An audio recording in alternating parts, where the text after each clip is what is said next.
Welcome to Talking Giants player profile and projection. Tay Crowder. Tay Crowder, 6'3", 235 pounds, 24 years old, was the 2020 Mr. Irrelevant, the last pick in the draft, a former running back at Georgia who only played linebacker for 2 years before entering the NFL. And basically 8 games played. He had 57 tackles, 3 for a loss, 1 sack, 3 QB hits, and even a game-winning fumble recovery versus Washington in Week 6 to give the Giants their first victory. Averaged 6.5 tackles per game.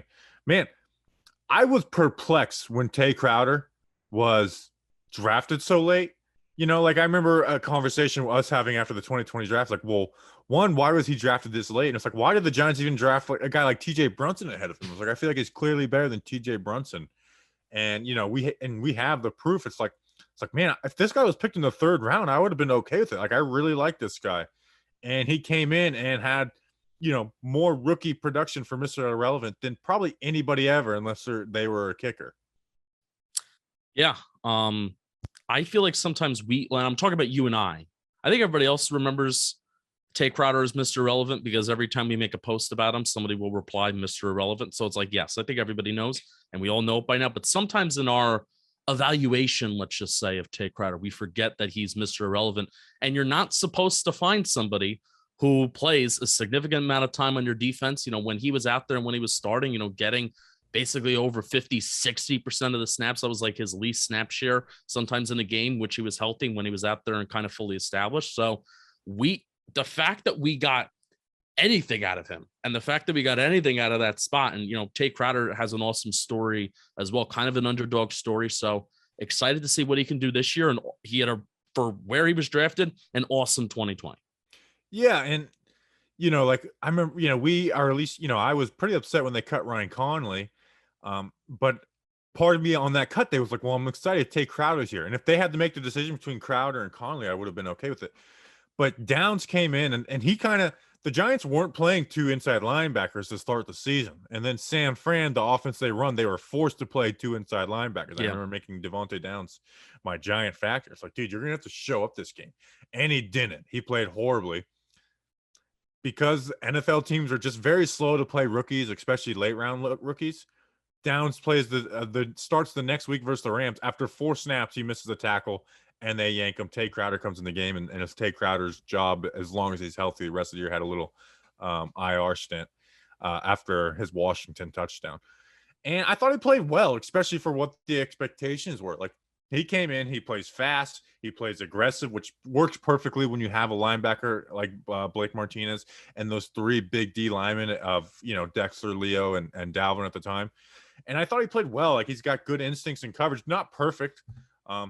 But like, I really liked him in that role. And, we talked about it on the Camp Battles episode yesterday. He's the guy I want to win inside linebacker too. And the thing is he's young at the position. He only played this is his 4th year playing linebacker. Like that's kind of like guys switch from high school to college and they play a new position. That's the storyline for them. He was a running back at Georgia for the first 2 years and then switched to linebacker. So it's like he's got athletic traits that you want for the linebacker spot. He's got the size. He could probably beef up a little bit. But now it's like, get another year better at a position that, you need to learn a little bit. I love his range too. I mean, we loved his range coming out of Georgia. I mean, the speed, the athleticism, the quickness, I think it leads to you having really good range. But Bobby, the difference between him and Ryan Conley, I feel like we broke down Ryan Conley to no end last year, especially coming off that rookie year. But the difference between him and Ryan Conley is Ryan Conley just played like a bat out of hell. He played like a bat out of hell. He's going to run to a gap, and he may even get washed out.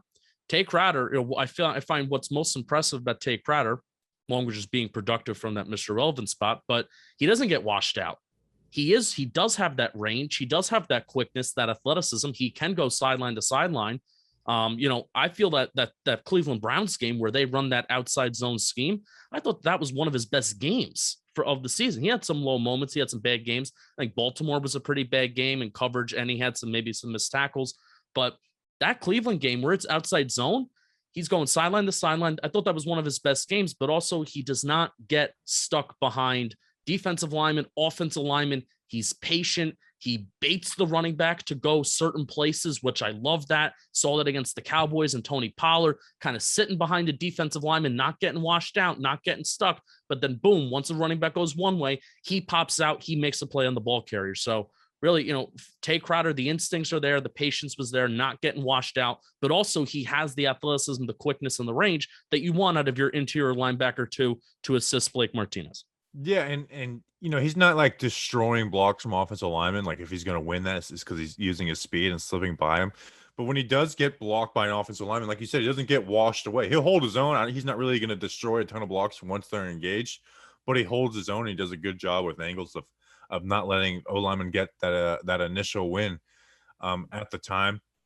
They use him as a blitzer. I don't think he really has any pass rush moves, but he's got good speed and burst. So he can add some to his hand usage, which a lot of inside linebackers struggle with. Where he did struggle though was he missed some tackles.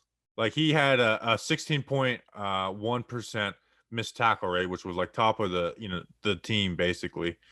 Like for reference, Blake Martinez had 6.5%. Ragland actually had like one of the lowest in the league at 6%, even though he had a high rate in 2018 when he played a lot of snaps. But he did get better at that. Like four of the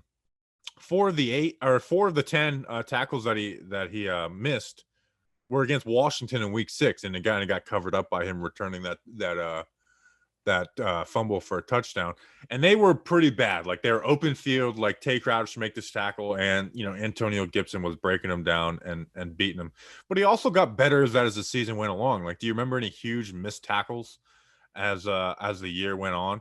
So I mean, this is a guy who had 57 tackles in 8 games next to Blake Martinez, who's the tackle king, who is top of the league at tackles, and he had 57 in 8 games. Like that was like good production, 3 for a loss, a sack, QB hits.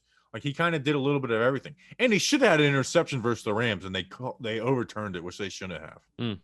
And speaking of Blake Martinez, there were 2 times this year, earlier in the year, and then I guess the second quote was a little bit later in the year, but 2 times where Blake Martinez, who highly coveted free agent, getting paid a lot of money, he's got the C on his shirt, he has some say within the building, and I don't think.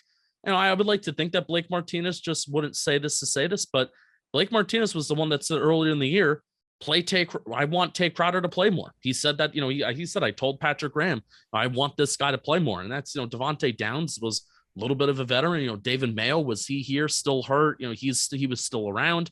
And then later in the year, Blake Martinez said about Tay Crowder, this guy actually calms me down. Like this guy kind of keeps me in check whenever I'm getting, maybe too much. And, Blake Martinez is kind of a similar player where he's very tactful about where he goes and where he places himself.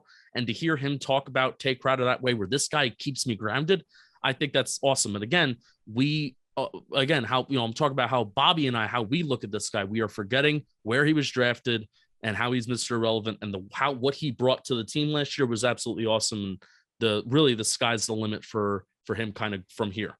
Yeah, and I'll finish on that. Like, I think something that gets overlooked is that inside linebacker chemistry between 2 guys, especially when they're playing a good amount of reps. And, Tay had 10 tackles twice in 8 games next to Blake Martinez.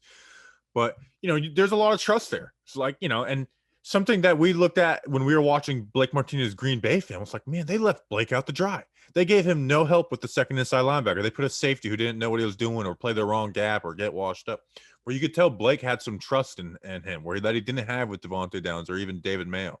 And, allows him to take chances. And then Tay the same way. It's like, hey, man, you just play your gap. We got these 3 big D linemen in front of you. I got this on the front side. Don't worry about having the jump gaps. Play your gap, play it fast, and play it aggressive. And even coverages, making under calls when you're running cover 3 and things like that. So that's why, it wasn't like Tay Crowder had some amazing rookie season, but it's a guy who really probably they didn't plan to play at all at the start of the season, with David Mayo and Devontae Downs being ahead of him and being the 4th, maybe even the 5th inside linebacker at one point during camp. And then, and he's so young at that position. So I'm excited to see how he grows in year 2. Yeah. One final point. I want to see him improve in coverage a little bit. I know you touched on it. He's like, yeah, he was all right. I want to see him improve in coverage, especially we talked with Darnay Holmes with just out in space. And And when the quarterback's holding the ball for more time and more time, out in space and getting that awareness down, he's a rookie. He's still young playing the position. Hopefully he'll get that down even more. And just we'll end on this. Tay Crowder had some of the biggest moments of last year. The Washington touchdown that sealed that game, and that was the first win of the season, right, Bobby? Yes. First win of the season, Tay Crowder sealed it. And then also a huge sack, his first sack of his career, came on like a nice, an unintentional stunt, some might call it, on Russell Wilson on a third down in Seattle. And that was our biggest win of the season. So Tay Crowder had some big moments and some of our biggest wins of the season. So go get him in 2021, Tay. Excited. All right. See you guys on the next one. Until then, let's go Big Blue.